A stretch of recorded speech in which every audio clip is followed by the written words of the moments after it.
খর্দার প্রদীপ করের পর আরেকজন ব্যক্তির কথা শোনা যাচ্ছে, তার নাম খাইরুল শেখ এবং তিনি কিন্তু খর্দা থেকে অনেকটা দূরের বাসিন্দা, তিনি দিনহাটার বাসিন্দা। কোচবিহার জেলার পুলিশ সুপার তিনি জানাচ্ছেন যে এই ব্যক্তির নাম খাইরুল শেখ এবং তিনি এই এসআইআর এর জন্য আতঙ্কিত হয়েছিলেন, বিষ খেয়ে তিনি নিজের জীবন শেষ করে দেওয়ার চেষ্টা করেছিলেন।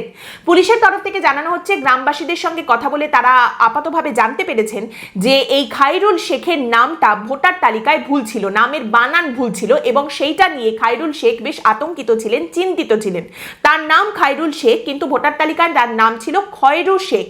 এইটা নিয়ে অনেকদিন ধরেই তিনি চিন্তিত ছিলেন। এসআইআর এর ঘোষণা সামনে আসার পর তিনি আরো বেশি আতঙ্কিত হয়ে পড়েন এবং মানসিকভাবে তিনি অসুস্থ হয়ে পড়েন এবং এরপরেই তিনি বিষ খেয়ে আত্মহননের চেষ্টা করেন। আপাতত তিনি হাসপাতালে ভর্তি রয়েছেন। পুলিশের তরফ থেকে জানানো হচ্ছে যে এখনো পর্যন্ত গ্রামবাসীদের সঙ্গে কথা বলে আমরা এটাই জানতে পেরেছি যে এসআইআর এর জন্য আতঙ্কিত হয়ে এই ঘটনা তিনি ঘটিয়েছেন, এই পদক্ষেপ তিনি নিয়েছেন। আপাতত তিনি হাসপাতালে চিকিৎসাধীন রয়েছেন। তিনি একটু সুস্থ হলে পুলিশ তার সঙ্গে গিয়ে কথা বলবে, তদন্ত করবে এবং জানার চেষ্টা করবে যে এক্স্যাক্টলি কি কারণে তিনি এই পদক্ষেপ গ্রহণ করেছেন, সত্যি এসআইআর বা এনআরসির ভয়ে তিনি এটা করেছেন কিনা।